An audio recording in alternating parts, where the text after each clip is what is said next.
Welcome to new lecture of fractional calculus.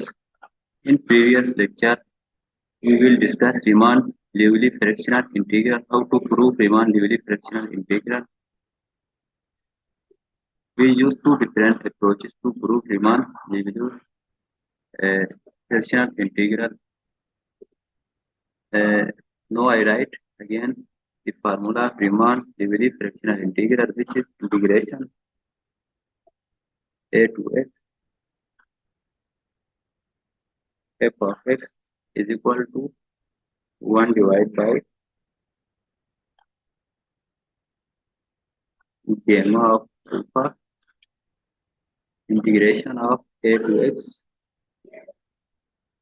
x minus u alpha minus 1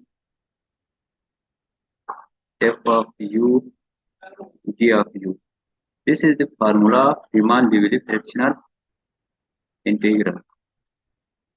Here a and x are base points. A and x are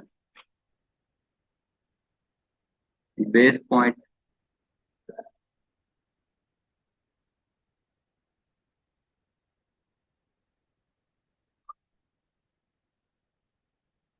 if we solve any integral equation by using Riemann-Leibniz fractional integral derivative, we must check base points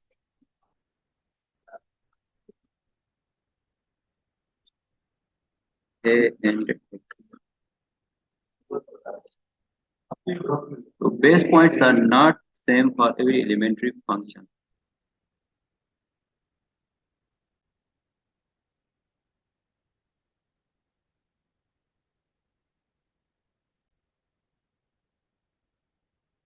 जो base point है वो हर elementary function के लिए change होते हैं, तो हम base point हर elementary function को इसके मुताबिक सेट करते हैं। वो इस फार्मूले में पुट करने के बाद जो रिक्वायर्ड बेस पॉइंट होगा वो हम यहाँ पे लिखते हैं। तो इससे पहले हम डिस्कस करते हैं कि some properties of Riemann-Leibniz fractional integral equation.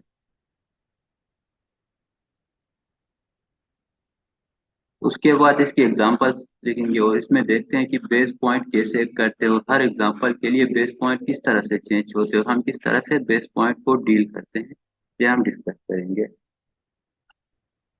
तो इसकी प्रॉपर्टीज में देखें, सबसे पहले integration a to x with order alpha c f of x जो है वो इक्वल टू होगा c integration of a to x with order alpha f of x के इक्वल होगा, यानी कांस्टेंट जो है वो बाहर शिफ्ट होगा। यूजुअली जो क्लासिकल इंटीग्रेशन में होता था इस तरह यहाँ भी कांस्टेंट बाहर शिफ्ट होगा। की सेकंड प्रॉपर्टी है कि integration of a to x with order alpha f plus minus c is equal to होगा integration a to x with order alpha f plus minus integration of a to x with order alpha g के equal होगा, यानी integration जो है वो जब हम bracket में अप्लाई करें या इनको स्प्रेड करके अप्लाई करें, इंटीग्रेशन हमेशा इक्वल होगा। और थर्ड प्रॉपर्टी है कि integration a to x with order alpha and integration a to x with order beta f of x जो है वो इक्वल टू होगा integration a to x alpha plus beta of f के equal होगा। Means कि आप इसको इस तरह से सोल्व कर सकते हैं कि अगर आपके पास कोई इंटीग्रल इक्वेशन है i और with base a to x order 2.5 of f of x है, तो आप इसको इस तरह स्प्लिट कर सकते हैं i2 into i 0.5 f of x इस तरह से आप इंटीग्रेट कर सकते हैं।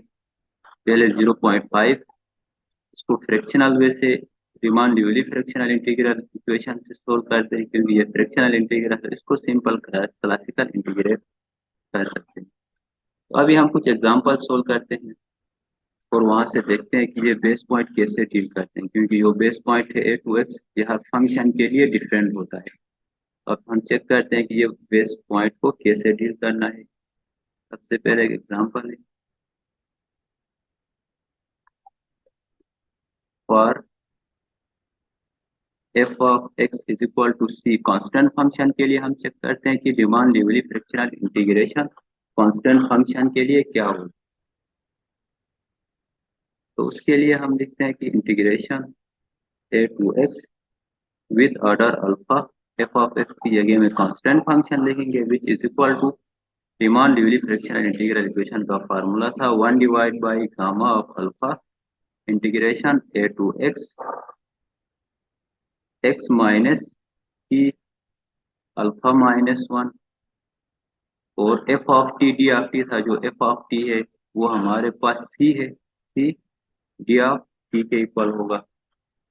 तो अभी यहाँ पर देखिए सी जो है वो कांस्टेंट है, इसलिए बाहर शिफ्ट होगा, तो हम c divide by gamma of alpha a to x x minus t alpha minus 1 d of t लिख सकते हैं।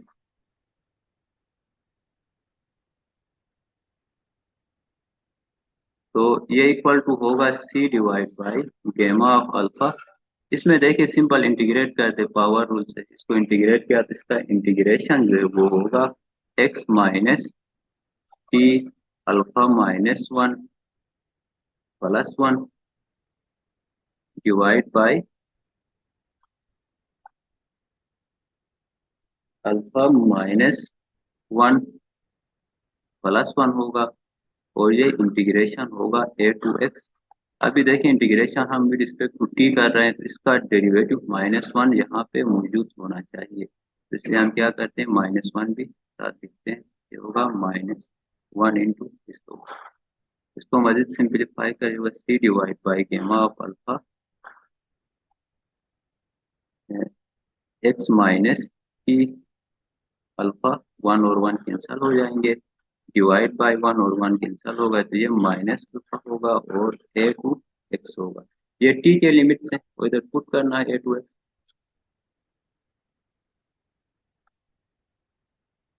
जब लिमिट्स को पुट करते हैं तो ये होगा सी divide by gamma of alpha, upper limit put करते हैं तो ये 0 होगा, और माइनस करके जब लोअर लिमिट पुट करते हैं तो ये होगा इस तरह होगा। जब हम अपर लिमिट पुट करते हैं तो x minus x of alpha divide by minus alpha होगा, फिर minus x minus A divide by minus alpha के इक्वल होगा एक्स माइनस एक्स, ये तो 0 होगा, 0 हुआ तो ये इक्वल टू होगा इस सी divide by gamma of alpha dot minus minus ये प्लस होगा, और ये x minus A divide by alpha होगा।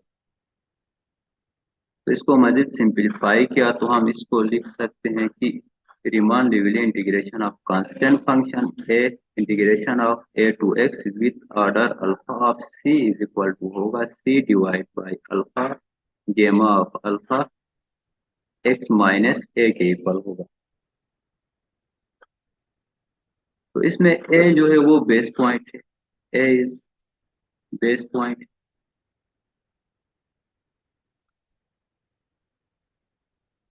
तो बेस पॉइंट हम कोई भी बेस पॉइंट हम ले सकते हैं, we take any number as base point. तो मैं लेट करता हूं कि जो बेस पॉइंट है ए इज इक्वल टू 0 को अगर मैं बेस पॉइंट लेता हूं तो इसका इंटीग्रेशन जो बेस पॉइंट ए था वो 0 है, तो 0 to x with order alpha of C is equal to होगा सी divide by alpha gamma of alpha और एक्स माइनस 0 एक्स के इक्वल होगा।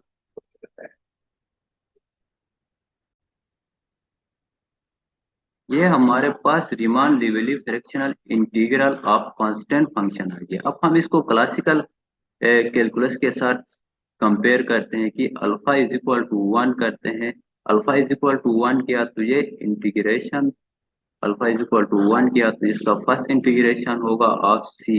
इंटीग्रेशन ऑफ कांस्टेंट क्या होता है, 0 to x, इसका लिमिट है। तो अल्फा की वन इधर पुट करते हैं तो ये सी होगा, डिवाइड बाय अल्फा की जगह वन पुट किया तो one into gamma of one of x होगा, which is equal to c x divide by gamma one, 0 factorial होता है, 0 फैक्टोरियल अगेन वन होता है, तो which is equal to c of x होगा। जैसे क्लासिकल इंटीग्रेशन में देखें, integration of 0 to x c d of x जो है वो सी एक्स के ही इक्वल होता है, और 0 to x इसके इंटीग्रेशन लिमिट है। तो जब अपर लिमिट पुट करते हैं तो इसको डी ऑफ टी कर दे, क्योंकि यहाँ पे एक्स हमने लिमिट पुट किया है, तो इसको चेंज करने के लिए सी टी होगा। जब अपर लिमिट पुट करते हैं तो C X minus lower limit put करते हैं तो 0 आता है, इसका इंटीग्रेशन सी एक्स ही आता है। इसमें देखें, जब हम इसको क्लासिकल कैलकुलस के साथ कंपेयर करते हैं तो इसका रिजल्ट सही आ रहा है। तो जब हम alpha is equal to two रखते हैं तो क्या होता है, इसमें देखें जब अल्फा टू रखते हैं तो integration of 2 0 to x of c is equal to c divide by two gamma of two होगा of x, which is equal to,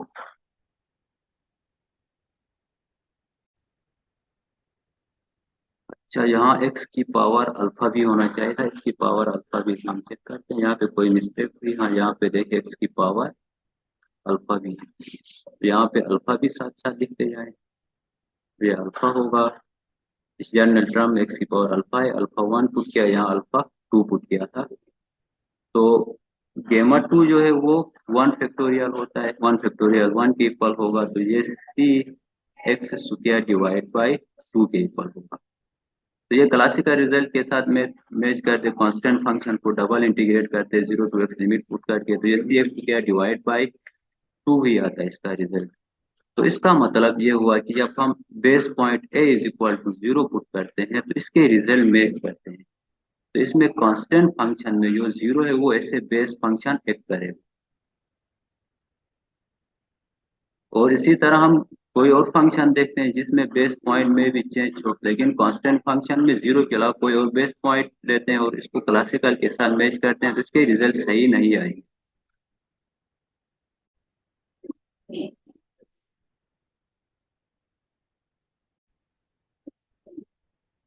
हम अभी एक और एग्जांपल देखते हैं। एग्जाम्पल है कि f of x is equal to x की पावर एन लेके चेक करते हैं। ये हमारे पास एक पोलिनोमियल फंक्शन है और देख रहे हैं कि पोलिनोमियल फंक्शन का रीमान डिग्री फ्रैक्शनल इंटीग्रल किस तरह से आ रहा है। इसको स्टार्ट करते हैं, integration with base A to x of order X of x N is equal to one divide by gamma of alpha integration of A to x x minus T की power alpha minus one T की power N T of T होगा। तो इसको हम पहले simplify करते हैं, फिर इसको सब्स्टिट्यूशन मेथड से सोल्व करते हैं। ये होगा one divide by gamma of alpha integration of A to X होगा। इसमें देखिए अगर एक्स कॉमन लिया तो इसकी power alpha minus one common आएगा, इसमें one minus T upon X of alpha minus one T की power N T of T आएगा। इसको मजीद जो एक्स की पावर अल्फा माइनस वन जो है वो कांस्टेंट है, इसको बाहर शिफ्ट कर सकते हैं क्योंकि यहाँ पे जो इंटीग्रेशन अप्लाई हो रहा है वो टी पे अप्लाई हो रहा है। तो ये होगा एक्स की power alpha minus one divide by gamma of alpha integration A to x one minus T divide by X alpha minus one T की power N D of T के इक्वल होगा। और इसमें हम सब्स्टिट्यूट करते हैं कि पुट कर दें T upon X is equal to U put कर देना, तो यहाँ से होगा t is equal to X U होगा and D of T is equal to X ये ऑफ यू के इक्वल होगा। और लिमिट ऑफ इंटीग्रेशन इसमें क्या होगा कि जब इंटीग्रेशन के लिमिट टी जो है वो ए टू एक्स वेरी कर रहा है, तो यू जो है वो जब हम ए पुट करते हैं टी की जगह, तो ये होगा ए अपॉन एक्स से जब एक्स पुट करते हैं तो वन होगा। इसको सोल्व करते हैं, लिमिट ऑफ इंटीग्रेशन को सब्स्टिट्यूट कर दें। सब्स्टिट्यूट किया तो ये होगा कि integration of a to x with order alpha x की power n is equal to x की power alpha minus one divide by gamma of alpha integration a upon x to one, इसके limit आएंगे और ये one minus U alpha minus one X U की power n X G of U आएगा substitution के बाद। इसको हम मजीद सिंपलीफाई करते हैं, तो ये एक्स कांस्टेंट है बाहर शिफ्ट कर दे, एक्स और यू भी कांस्टेंट है बाहर शिफ्ट करते हैं करके एक्स के साथ जब मल्टीप्लाई करते हैं तो ये होगा एक्स की power alpha minus one plus U plus one divide by gamma of alpha integration of A upon X to one one minus U की power alpha minus one U की power N D of U होगा। तो यहाँ से one और one cancel हो जाएगा, cancel हुआ तो ये एक्स की power alpha plus U divide by gamma of alpha integration of A upon X to one one minus U की power alpha minus one U की power N D of U होगा। इसमें देखिए जो इसके इंटीग्रेशन का जो लिमिट है ए अपॉन एक्स टू वन है, लेकिन जब हम इस बेस पॉइंट को हम जीरो पुट करते हैं, अगर बेस पॉइंट ए को जीरो पुट करते तो ये जीरो से वन बनेगा। और जो जीरो से वन बनेगा तो ये देखिए हमारे पास बीटा फंक्शन जो थी वो है बीटा फंक्शन, को हम इस तरह से डिफाइन कर सकते हैं beta of P Q is equal to integration of zero to one T की power P minus one one minus T की power Q minus one T of T. तो beta function J is equal to होगा gamma of P gamma of Q divide by gamma of P plus Q के equal. तो इसको beta function की form में लिख दें तो देखिए टी की पावर पी माइनस वन है, तो ये यू की पावर एन को इसे टी कंसीडर करते हैं, तो एन माइनस वन लाना है तो n minus one plus one लिख सकते हैं इधर। तो हमें इसको लिखना एन माइनस वन स्टेप, तो इसको हम लिख सकते हैं कि in the form of beta function n plus one minus one d of u की फॉर्म में। तो यहाँ पे देखिए ये पूरा हमारे पास आ गया पी माइनस वन की फॉर्म में और क्यू माइनस वन अल्फा है। तो ये होगा बीटा ऑफ पी जो है वो एन प्लस वन है और क्यू जो है वो अल्फा है, तो इधर पुट करते हैं तो ये gamma n plus one n plus one और अल्फा की जो बीटा फंक्शन बनेगी वो gamma of alpha divide by gamma of N plus alpha plus one बनेगी। तो अभी इस बीटा फंक्शन को यहाँ पे अप्लाई करते हैं, यहाँ पुट किया तो हमारे पास जो इंटीग्रेशन बन रहा है वो integration of A to x with order alpha x की power N is equal to होगा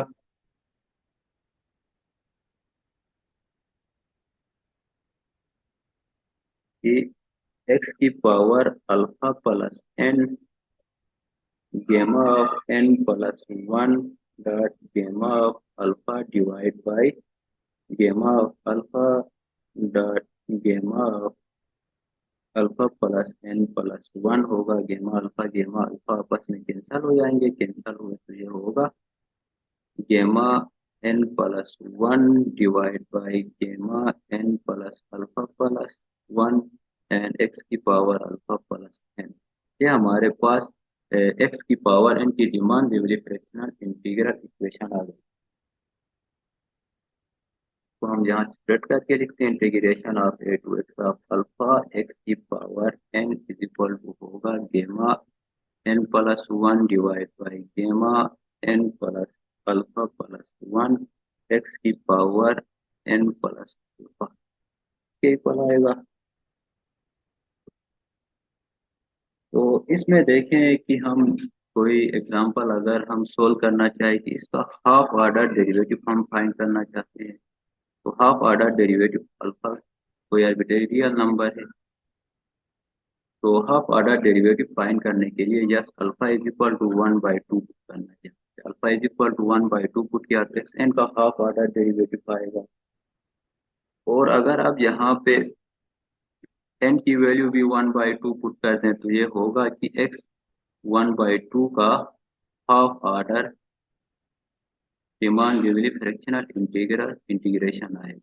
तो ये क्या होगा, इसको हम यहाँ सब्स्टिट्यूट करते हैं अल्फा और इनको वन बाई टू पुट किया तो ये होगा इंटीग्रेशन ऑफ, अभी यहाँ बेस पॉइंट ए नहीं होगा जीरो होगा क्योंकि बेस पॉइंट हमने डिफाइन किया था कि पोलिनोमियल फंक्शन के लिए जीरो। तो जीरो से x one by two x की पावर वन बाई टू कर दें, ये होगा एन की पावर जो है वो one n one by two है तो gamma one by two plus one divide by gamma one by two plus one by two plus one x की power one by two plus one by two होगा which is equal to gamma one by two plus one जो है इसमें factorial apply कर दे, गेमा n plus one जो होता है वो फैक्टोरियल नहीं एन गेमा एन के इक्वल होता है, यही प्रॉपर्टी यूज कर दे। ये one by two gamma one by two के इक्वल होगा divide by one by two plus one by two one होता है तो वन प्लस वन होगा और एक्स की power one by two plus one by two one के equal होगा। तो ये होगा one by two gamma one by two pi होता है and divide by gamma of two x की पावर वन। तो इसको आप मजीद सिंप्लीफाई कर देते होगा integration of zero to x one by two x की पावर वन बाई टू। तो देखिए ये गेमा ऑफ टू वन फैक्टोरियल होता है वन फैक्टोरियल वन के इक्वल होता है तो ये होगा one by two by x के इक्वल।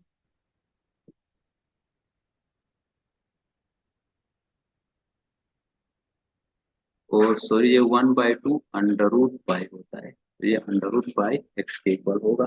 ये हमारे पास होगा कि half order derivative of x की पावर वन बाई टू होगा। इसमें देखिए आप जो है वो पाई से ऑर्डर डेरिवेटिव भी निकाल सकते हैं, आयोटा ऑर्डर डेरिवेटिव भी निकाल सकते हैं।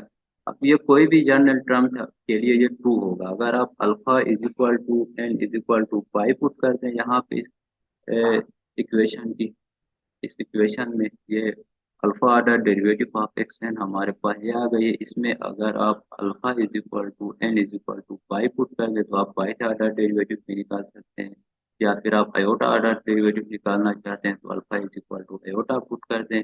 आप यहाँ से कोई भी जर्नल कोई किसी भी ऑर्डर का डेरिवेटिव इससे आप फाइंड कर सकते हैं।